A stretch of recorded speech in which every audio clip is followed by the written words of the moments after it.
Hi, everybody. Thanks for joining us. With me today on our Community Spotlight, I have Peter Evans from PAL, Police Athletic League. Hi, Peter. Hi, how are you? Thanks for having me. Hey, great. I love your backdrop. I think if that doesn't kind of set the tone for your mission and your organization, I don't know what does. And it's really great. And this backdrop is actually I'm just here at the PAL Center. This is our youth center, and so when our kids do get to show up and be a part of our programs, this is what they walk into. And so it's really an exciting place to be.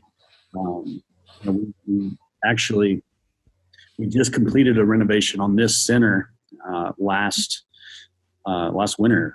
We kind of been in October, November. We completed the renovation, so we have these walls painted, and a local graffiti artist came in and did all of this, and it's really incredible. So I'd love to invite you here to see us sometime when we're able to get together again. Well, I can't wait. I think the work that you guys do is just truly amazing, and we're happy to be a PAL partner. So let's tell everybody at home just a little bit about PAL and your mission and who you serve. Sure. PAL, the Police Athletic League, has been here in Oklahoma City since 1992. We are a chapter of the National Association of Police Athletic Leagues. There are 250 chapters around the country, and every chapter kind of operates in a different manner based on what's best for their city and their kids. Here in Oklahoma City, our mission statement, our slogan is "Cops Helping Kids Succeed." We are trying to build relationships with police officers and youth from our community. Just something we really believe in. We're trying to create positive opportunities for those two groups of people to come together and just get to know each other as people. And so often in just normal settings, if you're interacting with the police officer too often, that's probably not in the most positive of circumstances. And that attitude and that thought kind of gets pushed onto our police officers as people that they're constantly around the negative or having to come in and be the bad guy in some sort of setting. And that's really not the case. Our officers are just incredible people, and they love being around our kids. And so we're trying to show our kids that they're just people too. And so they show up as mentors and coaches, and they're checking on our kids daily at school and talking to them about grades and attendance, and again, just building relationships between those two. It's a whole lot of fun. Well, you can never have too many good influences or mentors for a child, and so I think that who better than our police officers to really connect to those kids, or any kids really, and really make a difference in that way. And knowing a lot of police officers and how much they care for our community, it's a natural fit, right? Absolutely. And it's so much fun when you can see a police officer, a police vehicle pull up to a school, and every kid in the school that sees it, they get excited because they know they want to be a part of whatever program that police officer is bringing.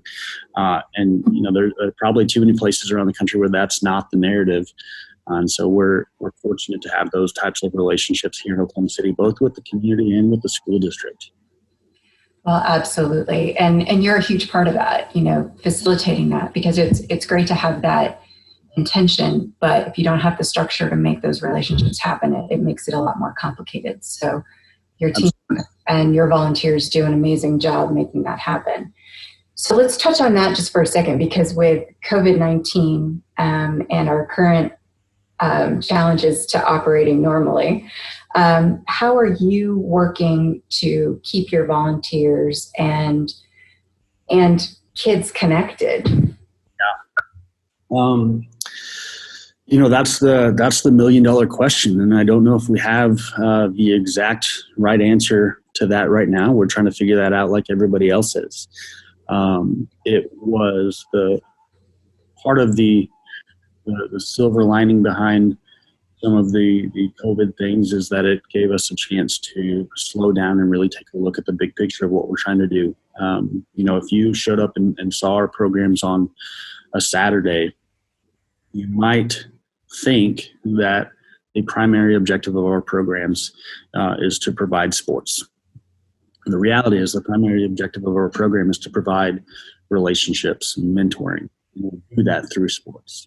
And so we had a good opportunity to slow down and talk to a lot of our coaches kind of one-on-one and say, how are you after you've experienced the season? What did you see? What were the positives and negatives? And how are you engaging with how are you able to engage with your kids now?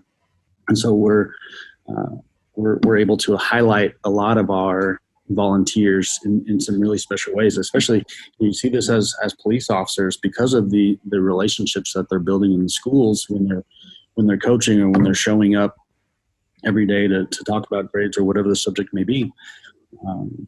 Our kids might not piece together that my coach is also a police officer, or my coach is also a personal trainer, or my coach is also a member of the Dodgers, or whatever that case is. And so we're getting to highlight some of our volunteers right now and really take a deep dive into what they do personally and professionally.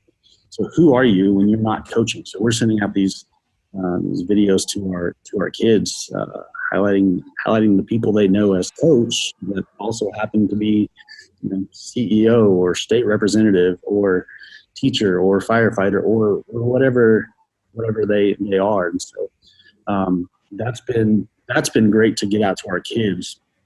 But as soon as all this started, as soon as everything started to shut down, we had so many of our coaches contact us with concerns about how they were going to stay in touch with their kids.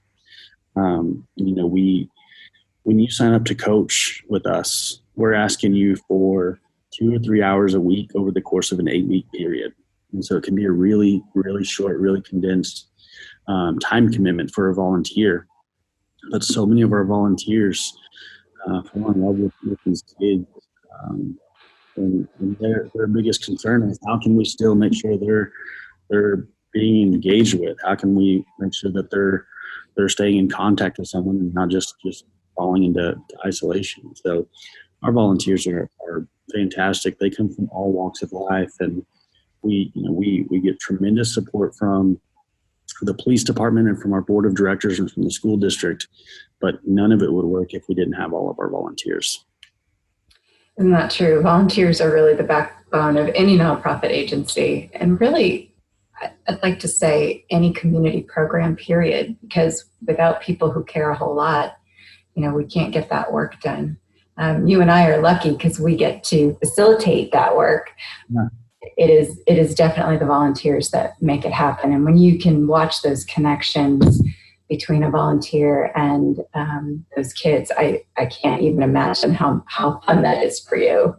And it's so affirming, because it's one thing. I'm sure that everybody probably has the ability to gather up a large group of people when they need to do so to get a job done, and that's one thing. But for our volunteers to show how much they care and how much they've connected to our kids, they're saying, yeah, I know the season's over. I know what you asked me to do is done, but I'm still in. I still want to do more.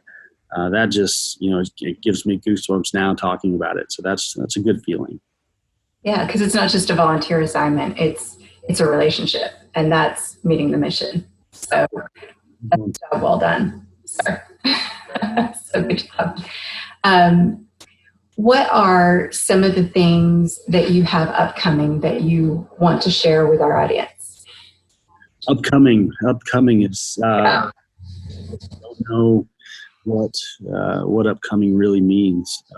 We work closely with the school district, and so we're still waiting on some direction on when things will get back to normal and when we're able to reconvene our kids. When that time comes, though, and when things are ready, our after school mentoring happens here.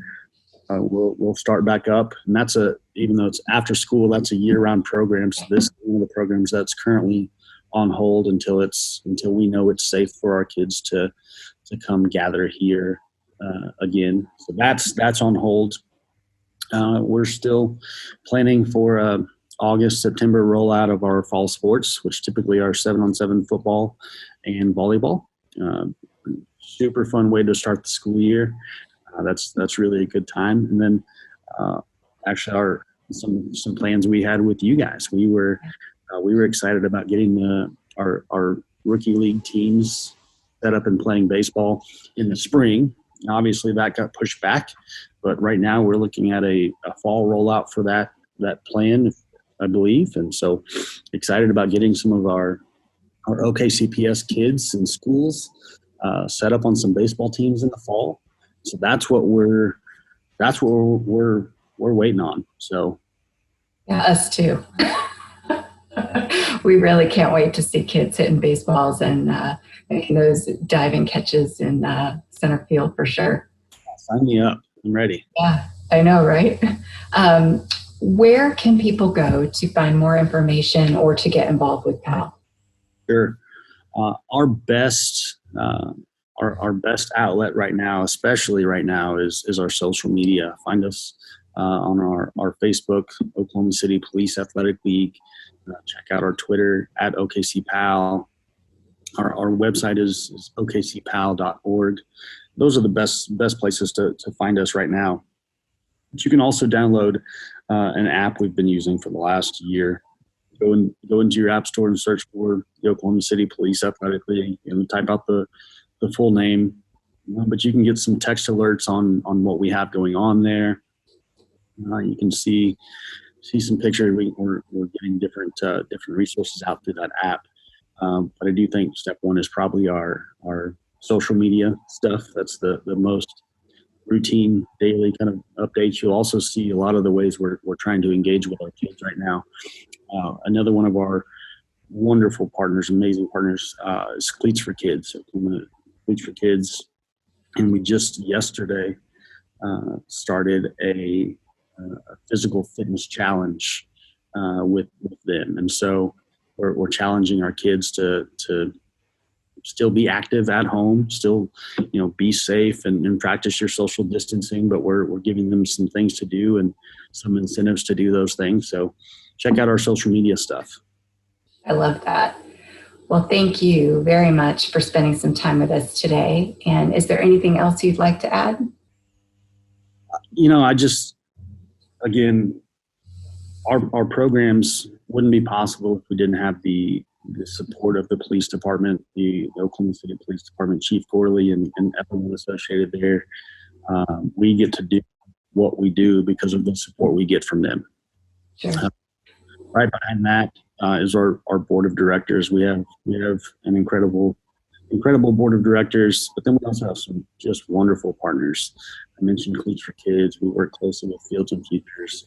You guys, our GFC, the Oklahoma City Thunder, the support we get from our local sports teams is just so immense, and it's so neat to see the different pieces of our community just want to wrap around our kids, and so we are excited to just be a piece of the puzzle. We're excited to be a part of this community, and we're ready for things to get back to normal so we can get back out to playing some of our sports and seeing some of our kids. And but in the meantime, we definitely want to encourage everyone to be safe, practice your social distancing, wash your hands, do all the things we need to do, because I think the more we do that now, the sooner we'll get back to normal.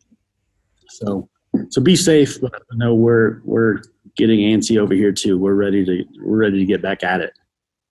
I think that's a great message, and I thank everyone for joining us today. And again, if you want to check out PAL, go to their social media sites, and Peter has already given all that information. We'll follow up with a screen that has all that at the end of this. So thank you very much for joining us today, and forward to seeing you in person, my friend. Absolutely. Thank you so much. All right.